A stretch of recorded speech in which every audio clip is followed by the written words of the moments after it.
Lucas capítulo 4, versículo 31, dice la palabra del Señor. Descendió Jesús a Capernaum, ciudad de Galilea, y les enseñaba en los días de reposo. Y se admiraban de su doctrina porque su palabra era con autoridad. Estaba en la sinagoga un hombre que tenía un espíritu de demonio inmundo, el cual exclamó a gran voz diciendo: «Déjanos, ¿qué tienes con nosotros, Jesús Nazareno? ¿Has venido para destruirnos? Yo te conozco quién eres, el Santo de Dios». Y Jesús le reprendió diciendo: «Cállate y sal de él». Entonces el demonio, derribándole en medio de ellos, salió de él y no le hizo daño alguno. Y estaban todos maravillados y hablaban unos a otros diciendo: «¿Qué palabra es esta que con autoridad y poder manda a los espíritus inmundos y salen?» Y su fama se divulgaba por todos los lugares de los contornos. Entonces Jesús se levantó y salió de la sinagoga y entró en casa de Simón. La suegra de Simón tenía gran fiebre y le rogaron por ella. E inclinándose hacia ella, reprendió a la fiebre y la fiebre la dejó. Y levantándose ella al instante les servía. Al ponerse el sol, todos los que tenían enfermos de diversas enfermedades los traían a él. Y él, poniendo las manos sobre cada uno de ellos, los sanaba. También salían demonios de muchos dando voces y diciendo: «Tú eres el Hijo de Dios». Pero él los reprendía y no les dejaba hablar porque sabían que él era el Cristo. Cuando ya era de día, salió y se fue a un lugar desierto. Y la gente le buscaba. Y llegando donde él estaba, le detenían para que no se fuera de ellos. Pero él les dijo: «Es necesario que también a otras ciudades anuncie el evangelio del reino de Dios, porque para esto he sido enviado». Y predicaba en las sinagogas de Galilea. Amén. Hasta aquí la palabra del Señor en esta mañana, y que el Señor la bendiga en nuestros corazones. Muy bien, hermanos, pues hemos continuado con la lectura donde lo dejamos la semana pasada. Estamos continuando con nuestro estudio del Evangelio de Lucas, y en esta mañana continuamos con estos pasajes, con estos versículos que hemos leído, en los que Lucas, el evangelista Lucas, nos presenta cuatro escenas de la vida de Jesús que ocurrieron en un mismo día, en un periodo de 24 horas. Cuatro escenas en las que podemos ver la autoridad y el poder de nuestro Señor Jesucristo. Y la primera escena ocurre en la sinagoga de Capernaum. Después de la visita que Jesús hizo a su tierra, a Nazaret, a la ciudad en la cual él se había criado, que vimos la semana pasada, él sale de allí, de Nazaret, y dice en el versículo 31 que descendió a Capernaum. Capernaum era una ciudad importante del norte de Israel, de Galilea. Era una ciudad marítima, costera, con el lago de Genesaret o mar de Galilea. Y esta ciudad no solamente era una ciudad importante de Galilea, sino que también fue una ciudad importante en el ministerio de nuestro Señor Jesucristo. Y él pasó bastante tiempo y ministró bastante en esa ciudad. Y era una ciudad importante porque de esa ciudad eran varios de los discípulos de Jesús. Pedro y Juan eran de Capernaum. Andrés, hermano de Pedro, y Jacobo, hermano de Juan, también eran de Capernaum. Y Mateo estaba sentado en el banco de los tributos públicos ahí en esta ciudad, en Capernaum, cuando Jesús también le llamó. Así que Jesús sale de Nazaret y dice que él desciende a Capernaum, y allí, en los días de reposo, Jesús enseñaba. ¿Dónde enseñaba Jesús? En la sinagoga. La semana pasada vimos que Jesús era un hombre de buenas costumbres, y una de las costumbres de Jesús era que los días de reposo él iba a la sinagoga. La sinagoga para los judíos era lo que para nosotros los cristianos hoy es la iglesia. Era un lugar donde se reunían para adorar a Dios y para aprender de la palabra de Dios juntos. Y aquella mañana, hermanos, aquel día de reposo, y en aquella sinagoga de Capernaum, Jesús iba a mostrar su autoridad y su poder. Y la gente que estaba allí aquella mañana en la sinagoga de Capernaum pudo ver la autoridad de Jesús. En primer lugar, pudo ver la autoridad de Jesús en su enseñanza. en la forma en la que Jesús enseñaba. Dice el versículo 32 que las personas que estaban allí se admiraban de su doctrina, de su enseñanza, porque su palabra era con autoridad. Había una autoridad especial que la gente podía ver en Jesús cuando Él enseñaba, y viendo eso la gente quedaba admirada. Y la pregunta es, ¿en qué veían esa autoridad? En Jesús.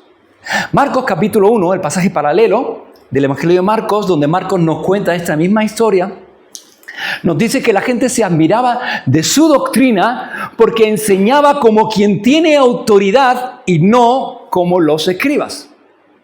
La gente podía ver la autoridad de Jesús a la hora de enseñar, porque Jesús no enseñaba como ellos estaban acostumbrados.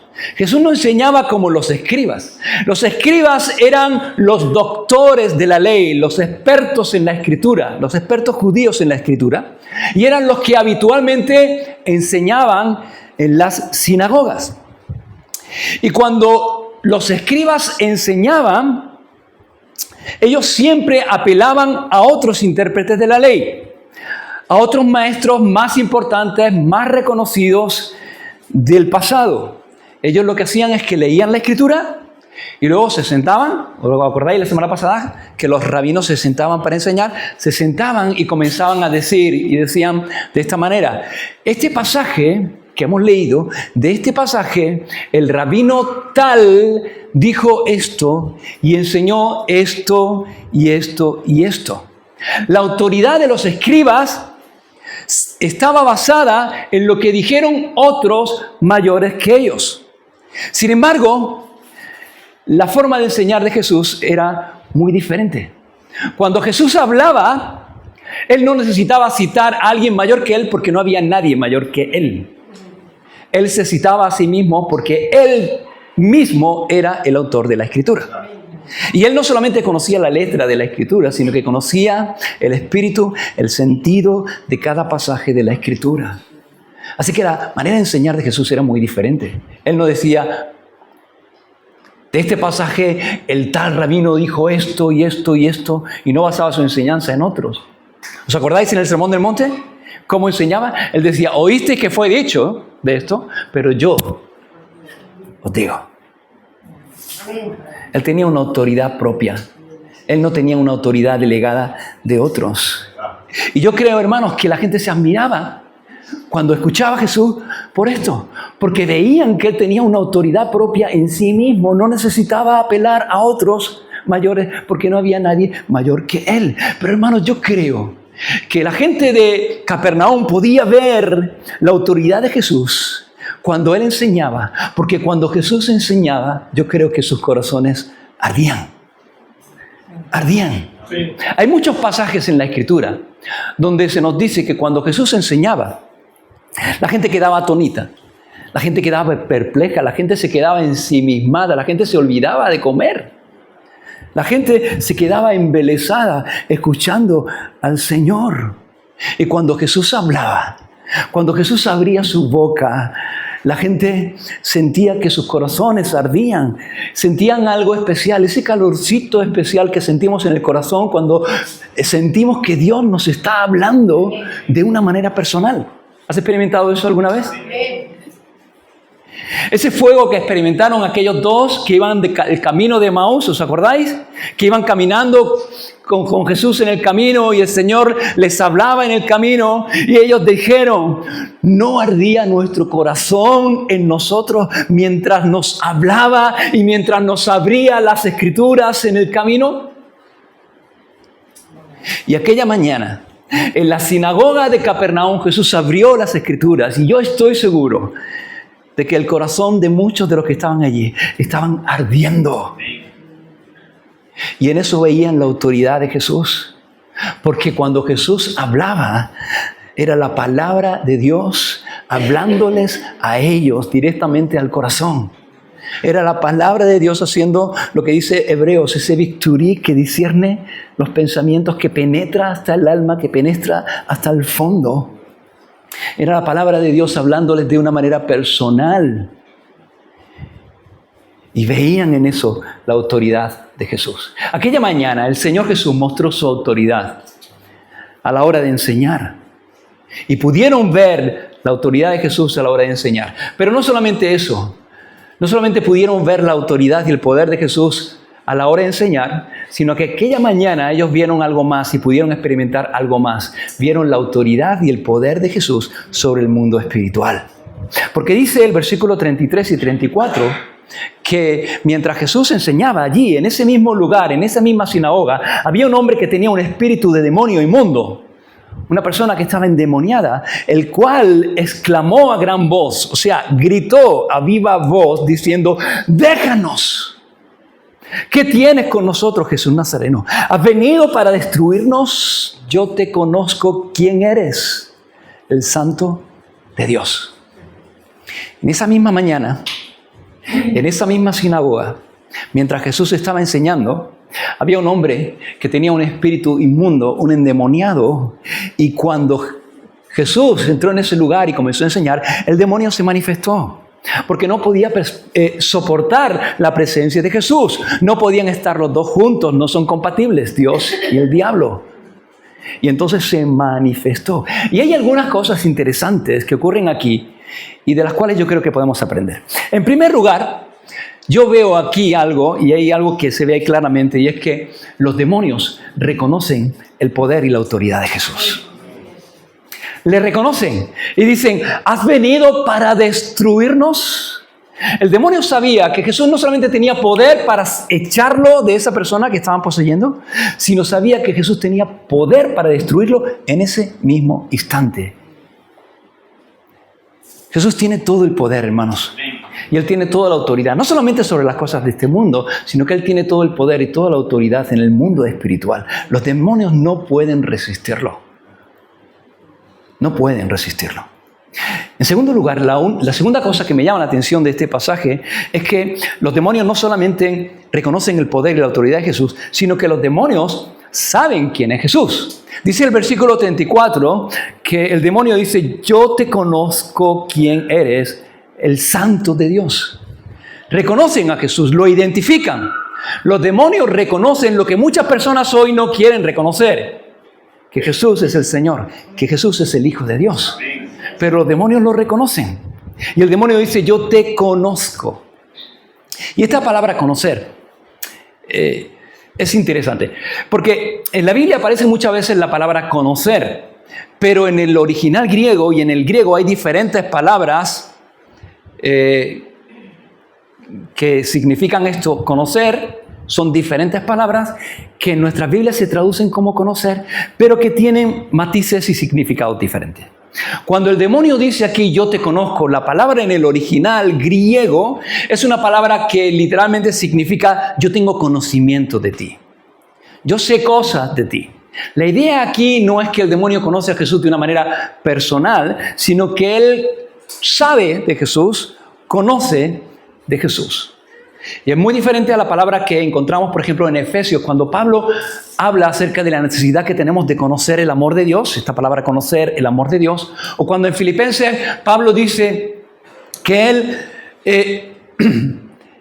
ha perdido un montón de cosas y las tiene por basura, dice, con tal de conocerle a Él, de conocer a Jesús. Esta palabra conocer es una palabra con un significado muy diferente. No es conocer de. Pablo no está hablando de conocer de, que tenemos que conocer del amor de Dios. No está hablando que tenemos que conocer de Jesús. Está hablando de conocer a. Tenemos que conocer el amor de Dios. Tenemos que conocer a Jesús. No es conocer de, es experimentar con. Conocer a alguien en el sentido de tener comunión con Él. Y son dos tipos de conocimiento muy diferentes. Y hermanos, es importante determinar qué tipo de conocimiento tenemos de Jesús. ¿Qué tipo de conocimiento tienes tú del Señor? ¿Eres alguien que sabe de Jesús? ¿O eres alguien que ha conocido a Jesús de una manera personal? Porque si tú sabes muchas cosas de Jesús, pero no tienes una relación personal con Él, estás en el mismo sitio que este demonio. Los demonios saben de Jesús, pero no conocen a Jesús ni obedecen a Dios. Saber que Jesús es el Salvador, hermanos, no es lo mismo que conocer a Jesús como tu Salvador personal. No es lo mismo. Tú puedes saber mucho de Jesús, tú puedes saber mucho de Dios, incluso puedes tener una teología correcta, pero eso no necesariamente te va a hacer salvo. Lo que te hace salvo, lo que nos hace salvo, hermanos, es abrazar y recibir de una manera personal su obra por cada uno de nosotros en la cruz del Calvario. Y de esa manera ser reconciliados con Él y vivir en una vida de comunión y de relación con Él. Si tú solamente sabes de Jesús, pero no has tenido una experiencia personal con Jesús, estás en el mismo lugar que este demonio. Y tal vez tú puedes decir, bueno, pero yo creo en Dios. ¿Y qué? Santiago dice también que los demonios creen y tiemblan, hermanos. Lo que nos hace salvos no es creer en Dios, sino creer a Dios y creyéndole a Él, venir a Él en arrepentimiento por nuestros pecados y poniendo nuestra fe en Cristo y solamente en Cristo y en su obra para nuestra salvación. Y en el versículo 35 dice que Jesús reprendió al demonio, diciéndole, calla y sal de él. El Señor Jesús no entra en conversación con los demonios. No entra en conversar con ellos. Simplemente le ordena, le dice, cállate y sal de él. Dice, y entonces el demonio, derribándole en medio de ellos, salió de él y no le hizo daño alguno a la persona que tenía poseída. Jesús mandó y el demonio obedeció. Porque Jesús tiene todo el dominio. Y Jesús tiene todo el dominio y todo el poder sobre toda circunstancia, hermanos. Y yo pensaba, hermanos, que hay cosas que pueden escapar de nuestro dominio, de nuestro control. Hay cosas que están muy por encima de nosotros. Hay cosas que nos pueden sobrepasar a cada uno de nosotros, pero no a Jesús. No hay nada que sobrepase a Jesús. No hay nada que esté fuera del control y del dominio de nuestro Señor Jesucristo. Él tiene el dominio y el control sobre toda situación y sobre toda circunstancia. Y tú y yo, hermanos, vamos a atravesar por situaciones que nos desbordan, que están por encima de nosotros. Situaciones sobre las cuales no tenemos dominio. Pero tenemos con nosotros aquel que tiene todo el dominio y todo el control. Aquel que no hay situación, no hay circunstancia que le sobrepase. Y dice el versículo 36, que todos estaban maravillados y hablaban unos a otros diciendo, ¿qué palabra es esta que con autoridad y poder manda a los espíritus inmundos y estos le obedecen y salen? Y dice que su fama se difundía por todos los lugares y por todos los contornos. ¿Por qué se difundía la fama del Señor, hermanos? La fama del Señor crecía y se difundía, no solo porque tenía autoridad en sus palabras, sino porque tenía autoridad en sus hechos. Su fama se difundía no solo por lo que hablaba, sino por lo que obraba. Y porque había una consonancia, una relación entre lo que él enseñaba, entre lo que él decía y entre lo que él hacía. Y en esto también había una gran diferencia entre los escribas y los fariseos. Jesús en una ocasión le dijo, mira, lo que ellos digan, lo que ellos os digan y os enseñen, creerlo y obedecerlo, pero no hagáis como ellos hacen, porque ellos enseñan pero no hacen. Jesús no fue así. Todo lo que el Señor enseñó, Él lo hizo. Él era coherente. Y Él no solamente hablaba, Él obraba. Y su fama se difundía por todo Israel y por todos los contornos, no solamente por lo que Él decía, sino por lo que Él hacía. No solamente por el poder de su palabra, sino por el poder de sus obras y por su autoridad. Esta es la primera escena. Una escena en la que vemos el poder y la autoridad de Jesús a la hora de enseñar y también sobre el mundo espiritual. La segunda escena que nos narra Lucas seguidamente ocurre en la casa de Pedro. Cuando terminó la reunión, pues como ocurre aquí, la gente se fue a su casa.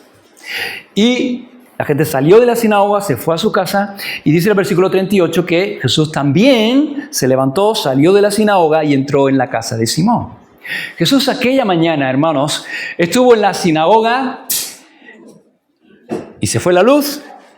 Estuvo en la sinagoga, hermanos, y obró en la sinagoga Como Jesús está en este lugar cada vez que nos reunimos en su nombre y Él quiere obrar en este lugar a través de su palabra y a través de su poder. Él obra y Él quiere obrar cuando nos reunimos en este lugar y lo hace a través de su palabra y lo hace a través del poder de su presencia. Pero Jesús no se quedó aquella mañana en la sinagoga, como Jesús tampoco se queda aquí en este lugar en la iglesia cuando nosotros salimos. Jesús salió de la sinagoga y se fue y entró a la casa de Pedro. Y allí en la casa de Pedro Él continuó obrando. Y cuando nosotros salimos de este lugar, el Señor sale también con nosotros. Y el Señor viene también con nosotros a nuestra casa. Porque el Señor no solamente quiere obrar en nosotros, en la iglesia y el domingo. El Señor quiere obrar en tu vida y en mi vida cada día. Y Él quiere obrar cuando estamos en nuestra casa y cuando estamos en el trabajo y cuando estamos en cualquier lugar. Él sigue obrando. Él no termina de obrar en nosotros. Él no se cansa de trabajar en tu vida y no se cansa de trabajar en mi vida. Él va contigo, Él viene conmigo y Él va contigo a tu casa y entra en tu casa y Él quiere seguir obrando en tu casa y Él quiere seguir obrando en los tuyos. Y Jesús sale de la sinagoga y entra en la casa de Pedro y cuando llegó a ese lugar se encuentra con una situación. Dice que la suegra de Pedro, y esto nos muestra que Pedro era una persona casada, la suegra de Pedro estaba enferma. Estaba muy enferma. Lucas dice que tenía una gran fiebre al punto que estaba postrada en la cama. No tenía fuerza para estar de pie, no tenía fuerza para hacer nada más que estar en la cama. ¿Y qué hicieron Pedro y los que iban con Pedro? Dice el versículo 38 que le rogaron por ella. Y Jesús, inclinándose hacia ella, reprendió a la fiebre y la fiebre le dejó y levantándose ella al instante le servía. Marcos nos da algunos detalles más sobre este hecho que ocurrió en la casa de Pedro. Y me gusta cómo describe Marcos la escena. Acompáñame a Marcos capítulo 1, versículo 29 y 31, en el cual el evangelista Marcos nos narra este mismo hecho. Eso que ocurrió en la casa de Pedro cuando Jesús salió de la sinagoga de Capernaum. Marcos 1, 29.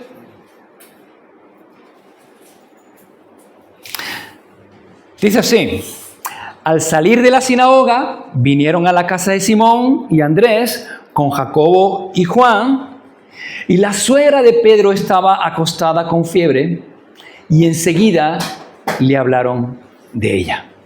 Y me gusta, hermano, me gusta esto, porque llegan allí y había una necesidad. La suegra de Pedro estaba enferma, tenía una gran fiebre, y dice que enseguida le hablaron a Jesús de ella.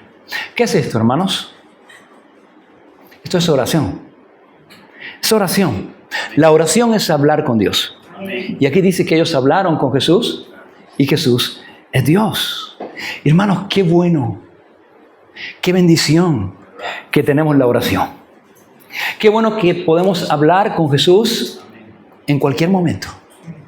Y cualquier cosa que ocurre en nuestra vida, cualquier situación que nos sobrepasa, de la cual no tenemos dominio, cualquier enfermedad, cualquier circunstancia que viene a nuestra vida, hay algo que podemos hacer y es hablar enseguida con Jesús de esa situación, de esa circunstancia.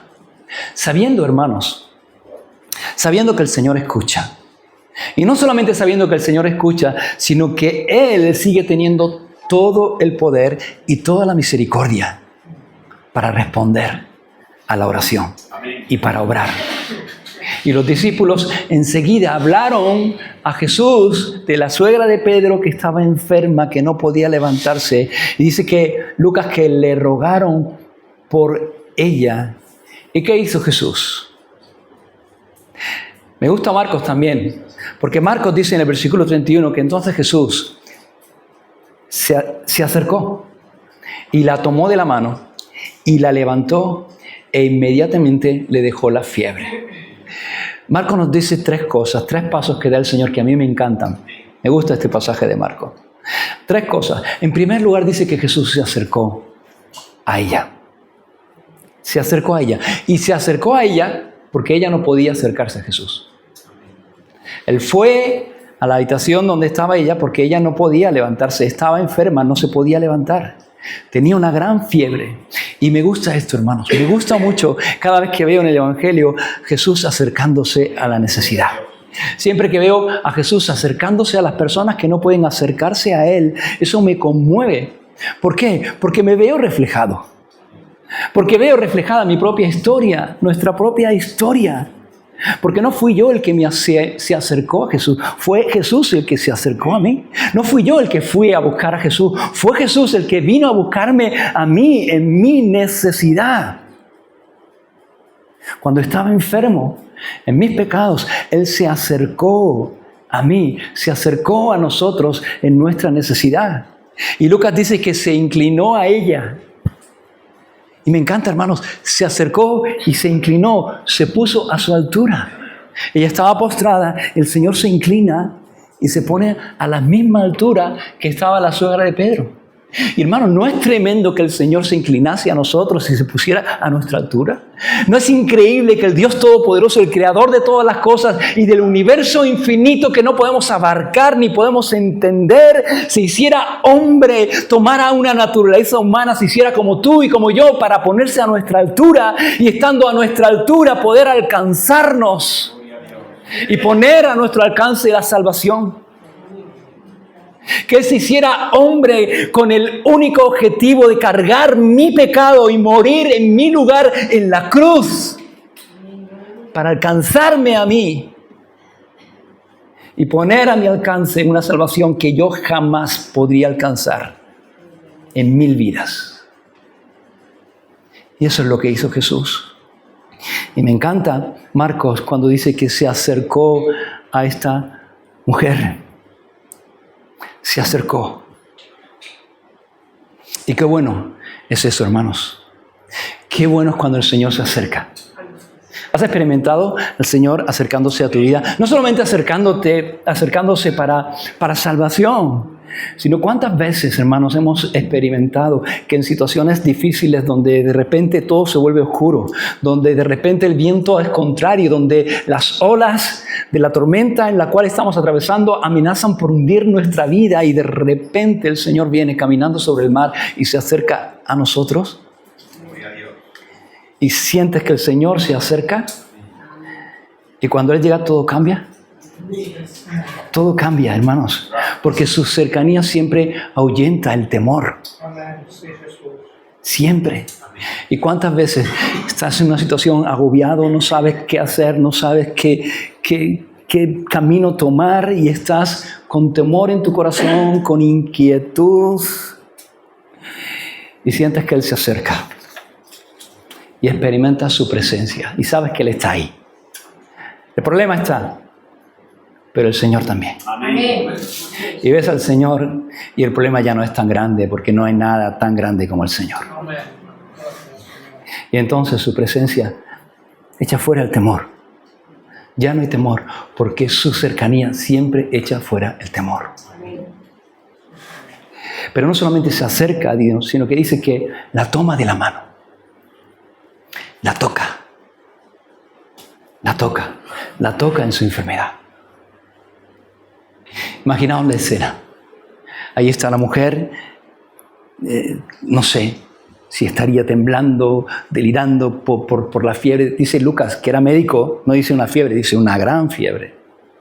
Y Jesús se acerca, se inclina a ella, se pone a su altura, la toma de la mano, la toca. Y me gusta, hermanos, me gusta Jesús porque a Jesús le gustaba tocar a las personas.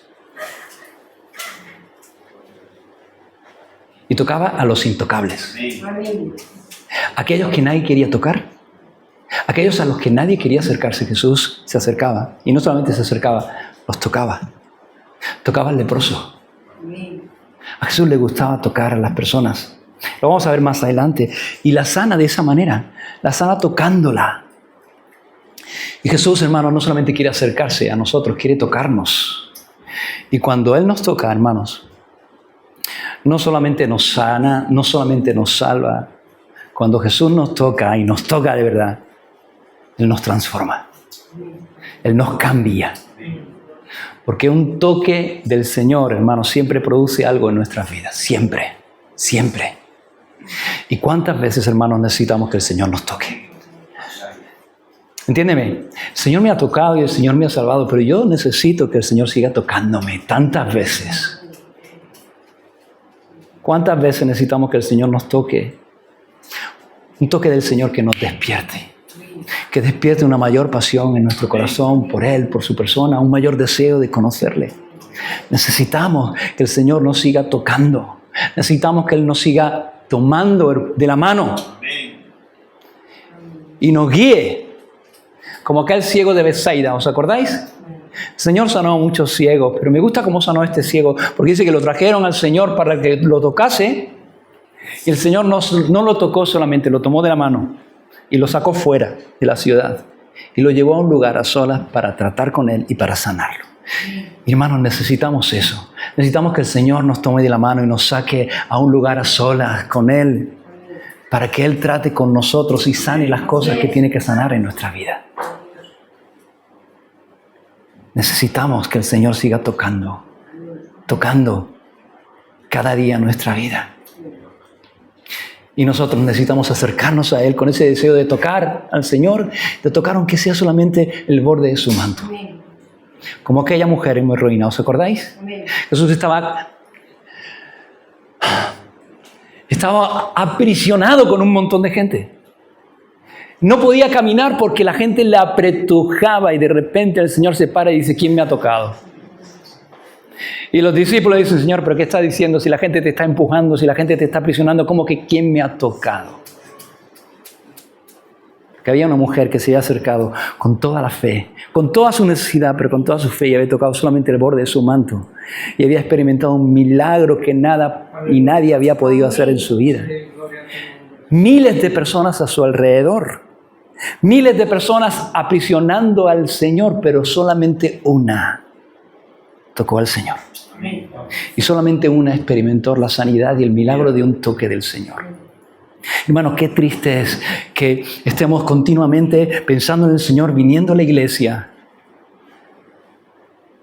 siguiendo al Señor, y que no tengamos ese anhelo y ese deseo de tocar cada día el borde del Señor, el borde del manto del Señor, y que el Señor siga obrando y siga tratando en nuestras vidas y haciendo milagros en nuestras vidas y en nuestros corazones. El Señor ponga ese deseo en nosotros, el deseo de ser tocados por Él. La tocó. Y un toque del Señor, hermanos, siempre nos conforta, siempre nos sana. Sentir la mano del Señor. Así que se acerca a ella, la toca y dice Marcos que en tercer lugar, la levanta. La toma de la mano y la levanta. La sana y la levanta de su lecho. No la deja ahí. No solamente la sana y la toca, la sana y la deja ahí, tumbada. No, la levanta, la saca de ese lugar en el cual estaba, la cambia de lugar. ¿Y no es eso lo que el Señor hace en nuestra vida? Porque cuando el Señor se acerca a nosotros y nos toca, no nos deja igual. No nos deja en el mismo lugar, nos saca, nos cambia, nos transforma. Eso es lo que hace el Señor. ¿Te ha sacado a ti el Señor de algún lugar? ¿De dónde te ha sacado a ti el Señor? El Señor nos saca, el Señor nos ha sacado del pozo de la enfermedad, del pozo de la condenación de nuestra alma. Él nos ha sacado de nuestra antigua vida, nos ha sacado y nos ha trasladado, nos ha sacado de las tinieblas, nos ha trasladado a su luz admirable, del dominio de Satanás a su reino de justicia. No estamos en el mismo lugar, no podemos estar en el mismo lugar si hemos tenido un encuentro con el Señor. Si tú dices que has tenido un encuentro con el Señor, pero estás en el mismo lugar y estás ahí todavía tumbado en tu lecho con tu enfermedad y tu pecado, no has tenido un encuentro con el Señor. Porque cuando el Señor se acerca y te toca, te levanta, te cambia, te transforma. Su obra siempre nos cambia. Y me gusta, hermanos, porque se acerca, la toma de la mano, la levanta, dice, y inmediatamente, dice Marcos, la fiebre le dejó. Y Lucas, volviendo al pasaje de Lucas, dice que levantándose esta mujer al instante, ¿qué hacía? Le servía. Y esa fue la respuesta de esta mujer a la obra que el Señor había hecho en su vida. Servía a Jesús, sirve al Señor. Y es la respuesta natural de alguien que entiende lo que Cristo ha hecho en su vida. La respuesta natural de alguien que ha entendido lo que Cristo ha hecho en su vida es un deseo, un ferviente deseo de servir al Señor. Hermanos, la falta de deseo de servicio o la falta de servicio al Señor es una falta de agradecimiento en nuestro corazón. Y la falta de agradecimiento es una falta de conocimiento de lo que el Señor ha hecho por nosotros. No sabemos o se nos ha olvidado lo que el Señor ha hecho por nosotros. Porque, hermanos, la respuesta natural de una persona que sabe quién es Él y que sabe quién es Él y quién es el Señor, y que siendo el Señor quien es y siendo yo quien soy, ha hecho lo que ha hecho por mí, la respuesta natural es un deseo ferviente de servir al Señor. Y si no está ese deseo es porque o no ha entendido o ha olvidado. Y hermanos, no podemos olvidar jamás lo que el Señor ha hecho por nosotros. No podemos olvidar jamás quiénes somos, quién es Él y lo que Él ha hecho por ti y por mí. Y eso nos tiene que llevar a un servicio, a un deseo de servir al Señor. No por obligación, no un servicio para obtener algo de Él, sino por lo que Él ya te ha dado. Un deseo de servir al Señor. No por obligación, porque es un privilegio, es una bendición, es un gozo servirle. Y el que ha entendido lo que el Señor ha hecho en su vida, su mentalidad es que no puedo hacer menos. Y me deleito tanto en mi Dios, que mi deleite es servir a mi Dios. Así que tenemos que examinarnos también. Porque si no estamos sirviendo al Señor y no lo estamos haciendo como debemos, a lo mejor es que se nos ha olvidado, o que no sabemos, o que no hemos entendido lo que Él ha hecho por nosotros. Esa es la segunda escena. La tercera escena, estas dos voy a hacer más cortitos, no tengáis miedo, hermanos, no temáis. Las dos escenas siguientes van a ser más cortitas. La siguiente escena la encontramos y ocurre al anochecer. Y la encontramos en los versículos 40 y 41. Dice que al ponerse el sol, todos,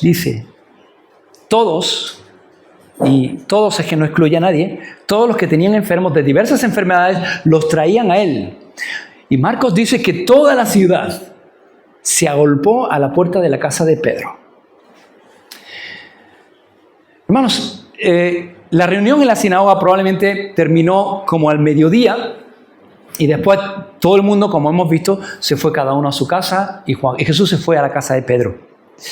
Han pasado varias horas desde que el Señor había mostrado su autoridad y su poder en la sinagoga, pero la gente viene y se agolpa a la puerta de Pedro buscando a Jesús cuando llega la noche.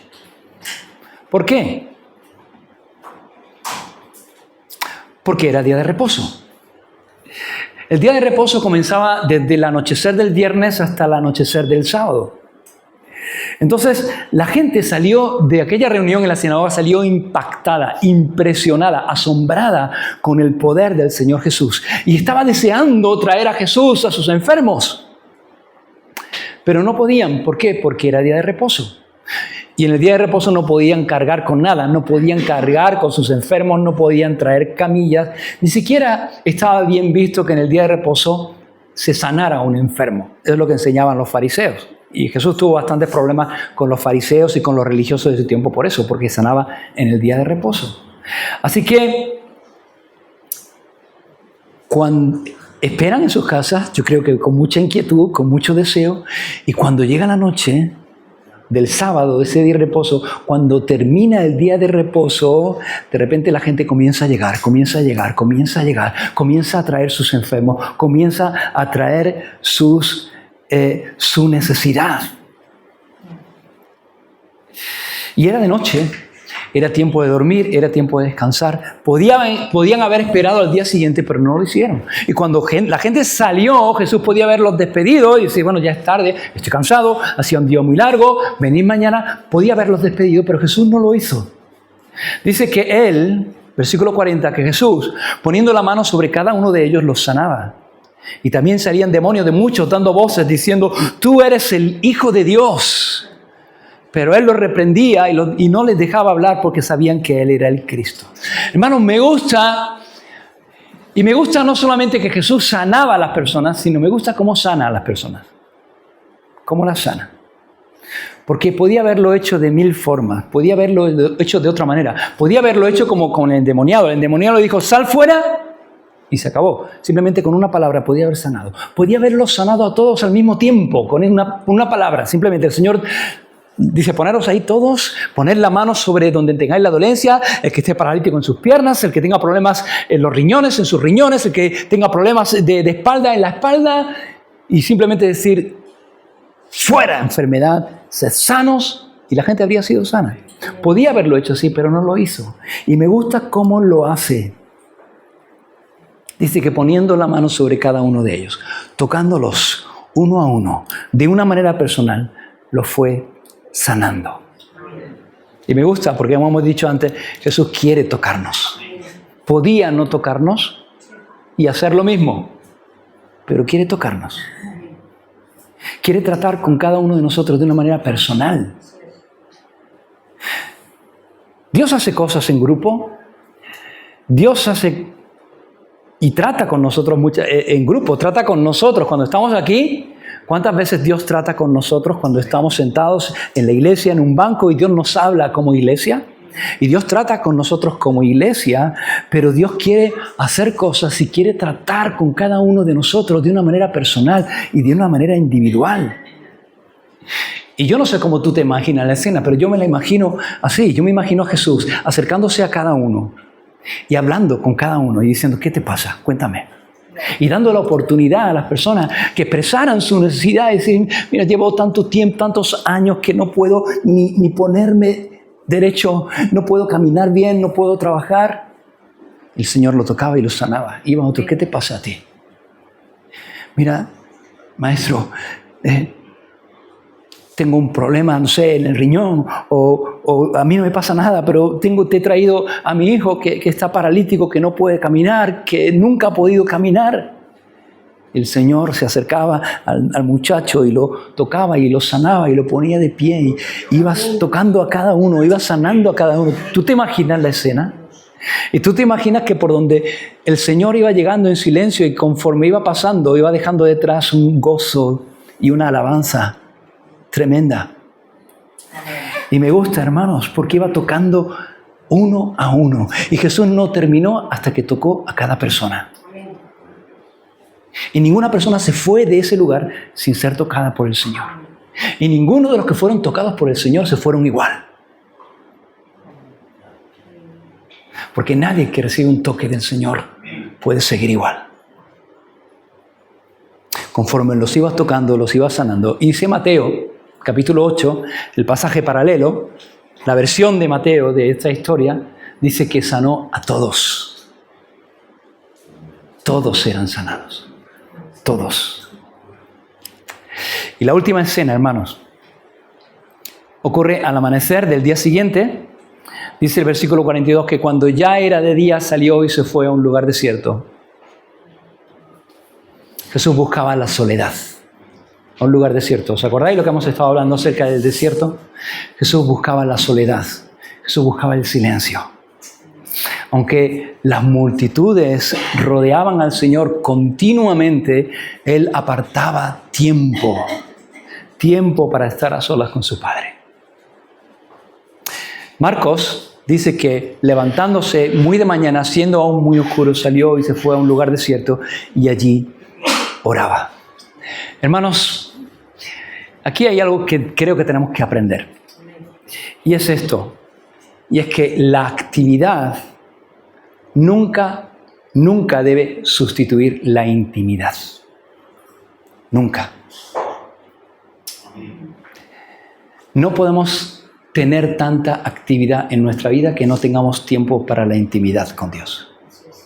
Si tú tienes tantas cosas que hacer en tu vida que no tienes tiempo para estar con el Señor, con su palabra y orando, estás haciendo más cosas de las que debes hacer. La actividad, incluso aunque sea una actividad espiritual, nunca debe sustituir la intimidad con Dios. Y Jesús, siendo quien era y siendo el Hijo de Dios, buscaba momentos de oración y de retiro. ¿Y cuánto más tú y yo necesitamos esos momentos?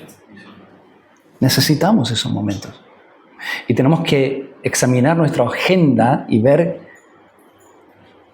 si nuestra actividad nos está robando las cosas urgentes de nuestra vida, nos está robando realmente lo importante. La gente buscaba al Señor. Y dice que llegando donde estaba el Señor, le detenían para que no se fuera de ellos. La gente rogaba al Señor que no se fuera. Y esto me gusta también. Me gusta porque cuando has estado cerca de Jesús y cuando Jesús ha tocado tu vida, no vas a querer que se vaya nunca de ti. Nunca. Cuando has probado y has experimentado personalmente su gracia, su misericordia y lo bueno que es Jesús, vas a querer que Él esté siempre muy cerquita de ti. Muy cerquita de ti.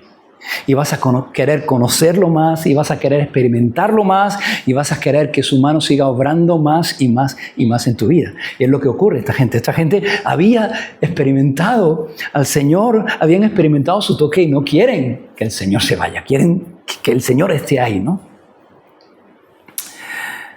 Pero Él les dijo, es necesario que también a otras ciudades anuncie el Evangelio del Reino de Dios, porque para esto he sido enviado.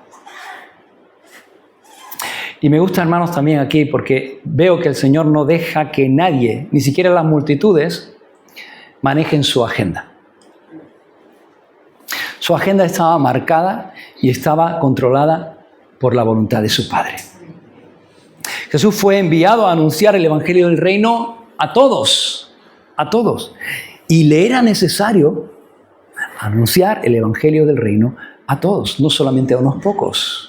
Y dice el versículo 44 que predicaba Jesús en las sinagogas de Galilea. Jesús cumplía con el mandato que había recibido de parte de su Padre. Y yo escribí aquí una pregunta. La pregunta es, ¿qué me ha mandado Dios a mí? ¿Cuál es el mandato de Dios para mi vida? ¿Te ha mandado algo el Señor? ¿Hay algún mandato de Dios para tu vida? ¿Qué es lo que Dios demanda de ti? Y luego otra pregunta que yo escribía para mí, ¿qué marca tu agenda? ¿Qué es lo que marca tu agenda?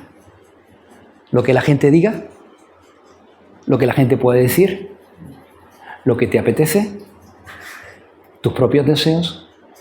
¿Tu propia voluntad? ¿O la voluntad de tu Padre? Jesús tenía muy claro quién tenía que marcar su agenda. Y su agenda estaba marcada por la voluntad de su Padre. Y no le importaba mucho lo que la gente dijera o lo que la gente deseara.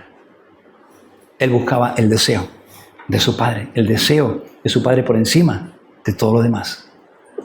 Y a eso debemos aspirar, hermanos, a buscar para nuestra vida lo que Dios desea de nuestra vida, por encima de todo lo demás, por encima de lo que la gente pueda desear para nosotros, incluso por encima de lo que nosotros podamos desear para nosotros mismos. Porque la voluntad de Dios es buena, agradable y perfecta. Hay gente a nuestro alrededor que nos quiere y que desea lo mejor para nosotros, pero no sabe lo que es mejor para nosotros. Probablemente tú te quieras mucho a ti mismo. Ese es muchas veces nuestro problema, que nos queremos demasiado y quieras lo mejor para ti, pero el problema es que no sabes lo que es mejor para ti. Hay alguien que quiere lo mejor para ti y para mí y que sabe lo que es mejor para mí. Así que a la hora de tomar nuestras decisiones, deberíamos tener en cuenta su voluntad por encima de cualquier otra voluntad. Amén.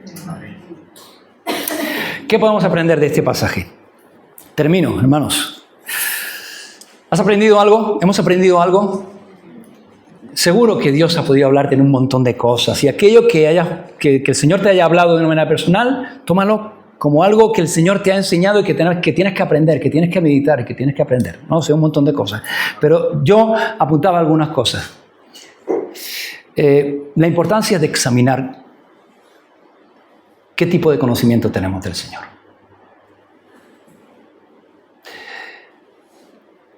Porque no es lo mismo conocer o saber de Jesús que conocer a Jesús.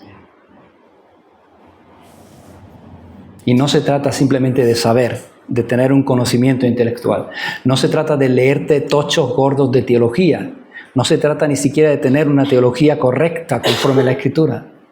Se trata de tener una relación personal con Cristo y de conocerle a Él de una manera personal. ¿Qué podemos aprender de este pasaje? Yo apuntaba aquí que podemos aprender que Jesús tiene autoridad sobre todas las cosas. Sobre todas las cosas. Y podemos confiar y podemos descansar en Él. Y que las cosas que están fuera de nuestro control y de nuestro dominio no están fuera de su control y de su dominio. Y eso, hermanos, es una confianza, es una paz. Saber que Él está sobre toda circunstancia. Y que no hay nada que pueda venir que sea más grande que Él y que Él está con nosotros. Ante cualquier situación, hermanos, enseguida podemos hablar con Jesús. Y creo que tenemos que tener esa costumbre. Hablar con Jesús no como un último recurso, sino como nuestro primer recurso. Porque muchas veces pasa que vienen situaciones, vienen problemas, vienen circunstancias y tratamos de resolverlas nosotros mismos con nuestro esfuerzo, con lo que tenemos. Y cuando ya no podemos, cuando ya nos sobrepasa, entonces ya como un último recurso ya vamos al Señor. Pero dice que ellos enseguida hablaron con Jesús. Y debe ser, hermanos, nuestra prioridad. Cuando viene alguna situación, primero habla con el Señor. Por supuesto que no tienes que dormirte en los laureles, tienes que hacer algo. Si tu problema es que no tienes trabajo, tienes que buscar trabajo. Pero tú ya has hablado con el Señor de eso. Y es muy diferente cuando sales a buscar trabajo sabiendo que primero ya has hablado con el Señor y el Señor conoce tu necesidad, que sin haber hablado con el Señor. ¿Me explico? Que sea nuestro primer recurso. Y podemos venir a Él y podemos rogarle que nos toque. Y que toque a los nuestros, y que toque a nuestra familia, que toque a nuestros hijos. Podemos hacerlo. Y debemos hacerlo. Y aprendemos aquí que a Jesús le encanta tocar a las personas. O sea, que Jesús no es reticente, ni tenemos que rogarle mucho a Jesús de que toque a nuestro hijo o a nuestra familia. Él quiere tocarlo. Le gusta tocar a las personas. Le gusta orar. Y Él quiere tocarnos. Y Él quiere tratar con nosotros. Y necesitamos el toque del Señor. Y por último, hermanos, apuntaba aquí obediencia. Porque Jesús, siendo el Señor, era obediente al mandato de su Padre. Y se guiaba por la voluntad de su Padre. Y yo apuntaba aquí, ¿qué guía mi vida? ¿Por quién me dejo guiar? ¿Por los demás? ¿Por mí mismo? ¿Por mis deseos? ¿Por mis propósitos? ¿Por lo que tengo ganas en cada momento?